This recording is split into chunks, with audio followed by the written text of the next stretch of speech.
Hello, everybody, and welcome. Today, I have a very special friend who I met through the Nurtured Heart Approach world, Sarah Herbsman, who I even got to meet in person. She came to visit me in my house in Arizona. She is probably one of the most fun, like spirited people that I've ever met. Super, super just high energy and love and passion and flow and joy and just intensity, which is, it's just so fun to find a kindred spirit out there. So I'm excited to have Sarah here to share her story and whatever comes out of that. So tell us, Sarah, where were you back in the day? What was life like before getting into Nurtured Heart? And then what happened? Well, first of all, thank you so much, Mussi. Yes, it is so great to have such a great kindred spirit. So my nurtured heart journey really began a bunch of years ago, like 2009 is when I got my first certification.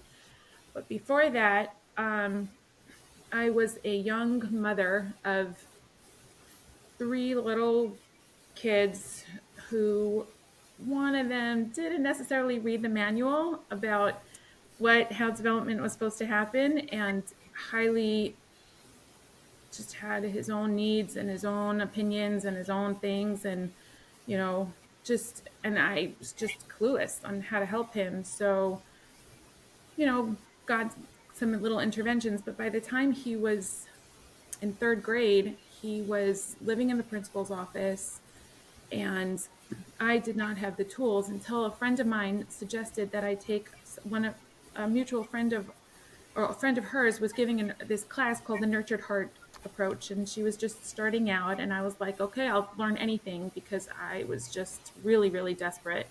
And I was losing confidence in myself as a mother because already by then I had four, maybe even five children by that point. And I don't remember exactly their ages anyway, like at that point in time. But I was highly focused on this one particular child who was suffering in school and suffering at home, and with educators and parents who really did not know how to understand his needs. And I took this parenting class, and I was like, wait a minute, yeah, that's him. That's exactly my son. I need this.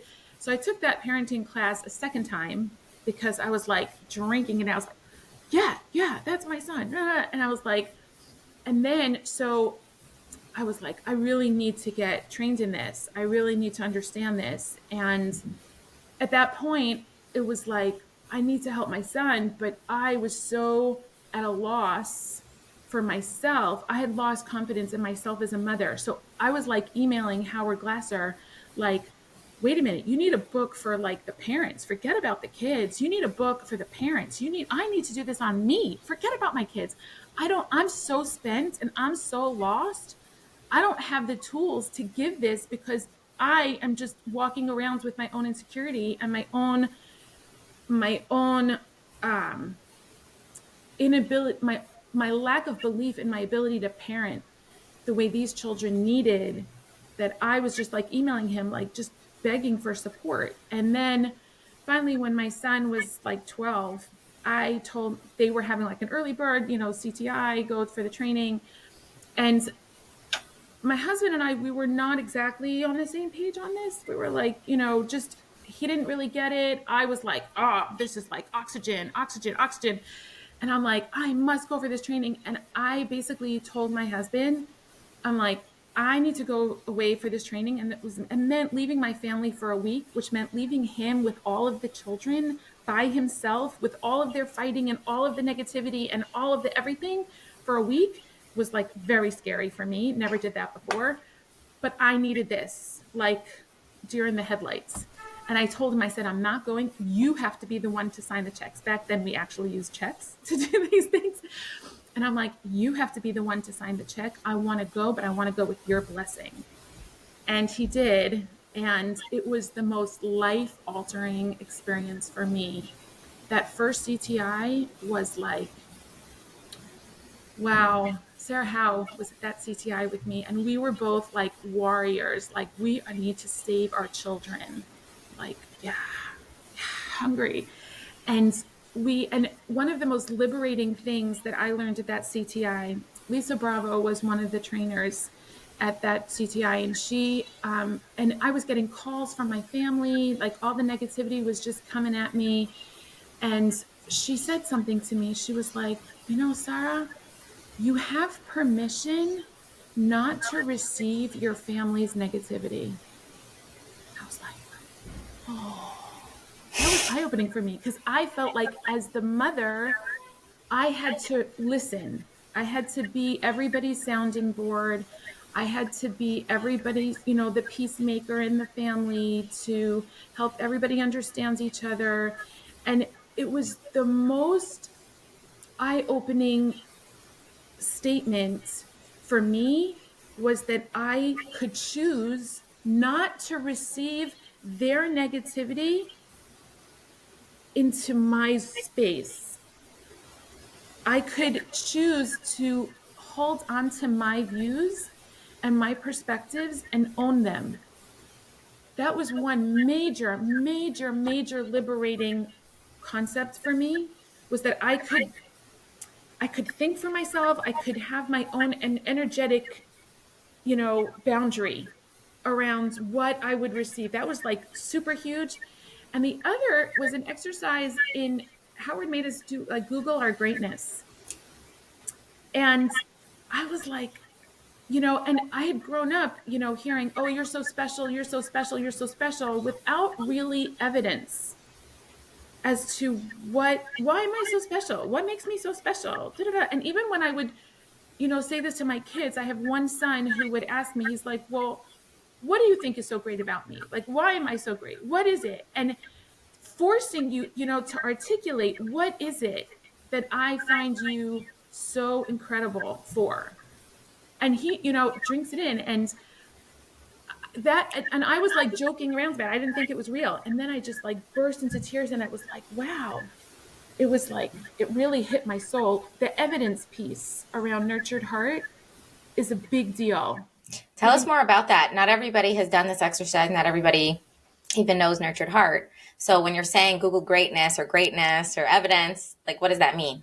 Okay. So I'll just tell you, like, just from the experience, was Howard made us just, like, look yourself up, right? Like, just if you were to go into a computer and just Google your name, and all these like stories um of what makes you so great. So what is this greatness? Nurtured heart is about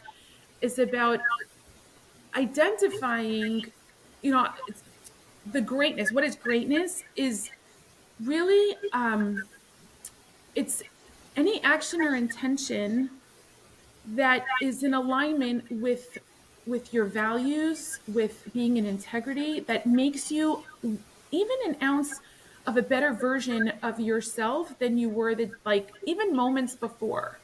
Because it's one of the beauties of nurtured heart is the gift of presence, that you don't have to be imprisoned by your past. You don't have to, and you don't have to deny, you don't have to like disregard your past. It is part of what makes you who you are.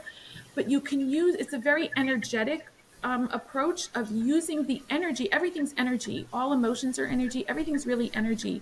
So utilizing the energy of your experiences in life, good, bad, right, wrong, or indifferent, anything, using that energy to choose the best version of who you want to be in the world, and making choices to actualize that. And sometimes you hit your mark and sometimes you don't. But the fact that you're even on the path towards that achievement is already part of the greatness that exists within you. And it's not some, like one of the advertisements, that Nike ad that they always use. It's not about like, being, some superstar and being super rich, and like it's about it's about the choices that you make in moment by moment, and the victories of each choice, and to celebrate each moment, because it's never going to come again. And you create your future by the choices you make right now. It's the gift of presence. It's the gift of the present. And it's really magnificent. So this Googling greatness thing is, you know, we say, oh, you're amazing. We have a lot of candy terms of you're so amazing, you're so wonderful, you're so awesome, you're so this. But what does that mean? Like how do you know that? What is that? What is the evidence of that statement? So in Googling that greatness, it's like, it's scary when you go Google yourself and you can find things like, what do they know? Like, and today everybody knows everything. There is nothing, you can't hide anything. So, but every act, it's like God's magnifying glass on your life, and seeing, that time that you called that friend that was just feeling lonely and just needed to hear a voice, and you showed up for them. Or it's being able to look at your kid who was totally just verbally attacked at school and came home just super sad and you just were there for them and just said, you know what, that person really, they could have called you a tree, and you're not a tree. So you're not that bad person either. You are you, and you're so amazing. How? Because you're so resilient, in the fact that you're able to just handle that, and seek guidance and comfort from the people who love you, and who love you because they know the truth of who you are: kind, sensitive, resilient, strong. And my kids really struggled in school. Not all of them, but the ones who did really did. And even, you had the academic ones who struggled socially, or the social ones who struggled academically, who, people didn't really get them at all. And to be able to choose to see them in the most positive light, and to not let other people's labels determine their future, and to give them the awareness of their grit and their ability to show up in the face of huge, enormous challenge, I think was like one of the greatest gifts I was blessed to be able to give my children. And I see some of them who, you know, I said to my son today, I was like, he was just telling me some of the things that he's doing in his current position. And I was like, I have so much respect for who you are as a person, that you've taken all of your experience and you are using it in such intentional ways to do good in the world, is amazing to me. Both my two of my boys really pushed me down the nurtured heart, alley, and both of them amaze me with using their inherent nature that was not recognized in an academic environment, and really utilizing it for, talk about greatness, for really saving people's lives, emotional, physical, and just amazing, amazing people that I am beyond proud to be their mother. Wow. Aw. Yeah, so I don't know if that really answers, the greatness question, but I really think that, it's giving specific examples of choices that we make, and that personify the values that we want them to live. Yeah, so you encapsulated your CTI experience, this week of transformation, of eye-opening wow, in these two kind of epiphanies of, one, I don't have to receive the negativity. I get to choose what's in my sphere, what I believe, what stories I'm telling myself, what I'm taking on, what I'm not, and stand with what I believe and what I see, and choose what I see. And that the second piece of that greatness, of making it evidence based, of making it land, the Googling the greatness and all that.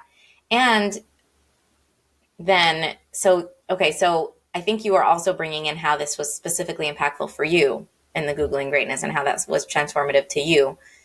So I guess I want to hear more about that, about like the after the CTI. So then you kind of got this permission to not let the negativity in, and this clarity of what it looks like to really see someone's greatness and really see yourself as great. And how did that translate into your life of feeling like you couldn't mother these children, your children really struggling?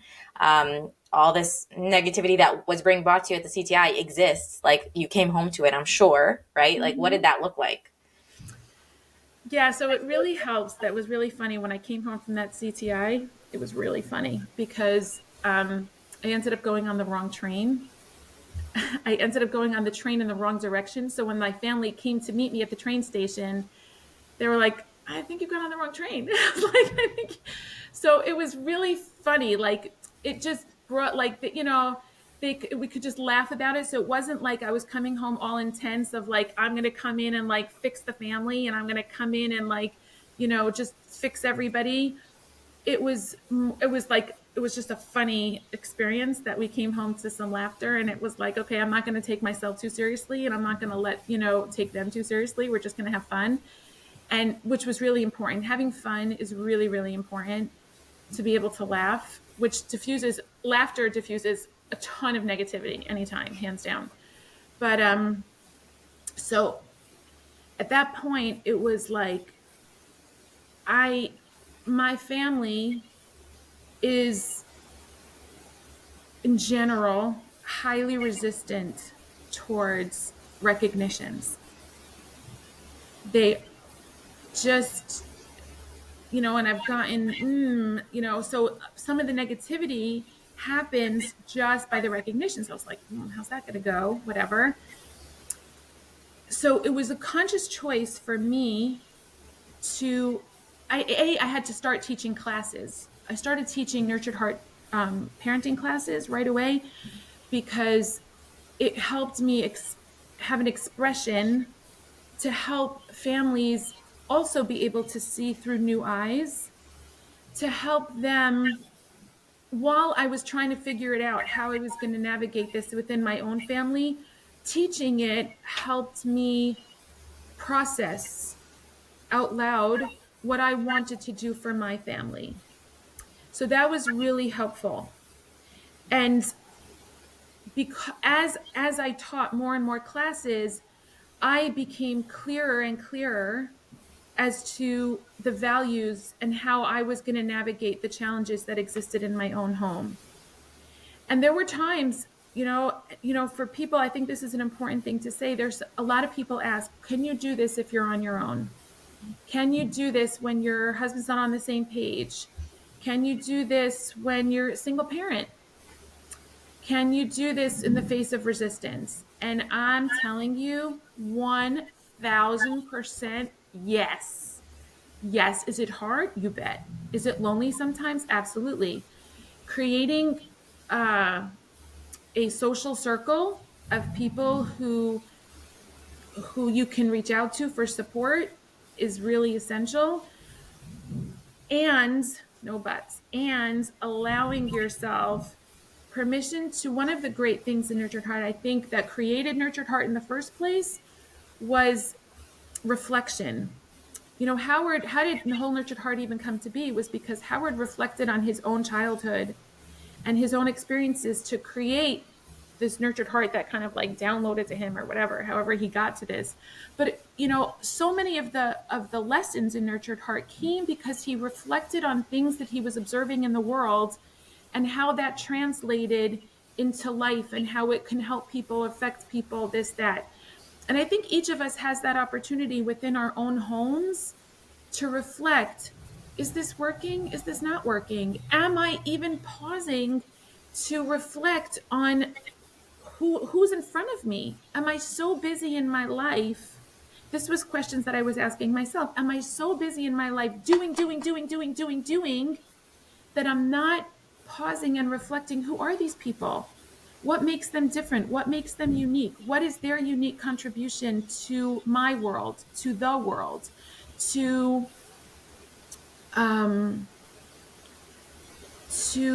their own light? How can I find their own unique light that is different? I've had a friend say to me, she's like, Sarah, men are from Mars and women are from Venus. Your husband's the king of Mars, you're the queen of Venus, and you have literally 5 different planets going on in your house. They're all so different. And she's like, how do you do that? And I'm like, it's hard. You have to change your hat because each one needs a different side of you. And when you can take a moment, it takes moments to just sit back and say, who do I want to be for this child right now? And what do they need in order to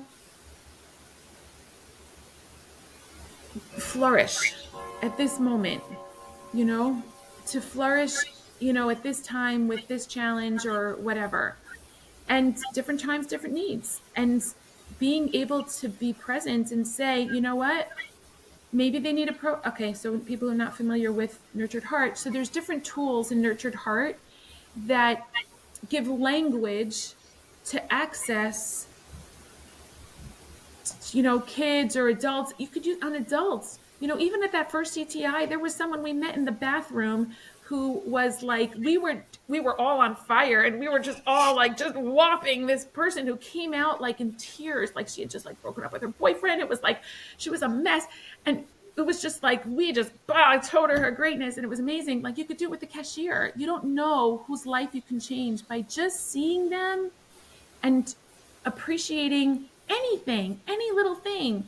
So with your family, with your husband, my husband really thinks very differently than I do on a lot of things. And I had to let go. I'm going to say one of my greatness is that I was willing to let go of making him do nurtured heart.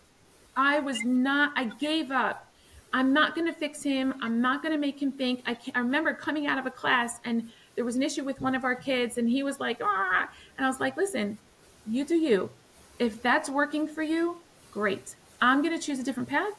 If that's how you want to deal with it, that's your choice. But I'm going to choose a different path. And slowly but surely, he was like, I'm in charge of the kids. He's in charge of like the finances.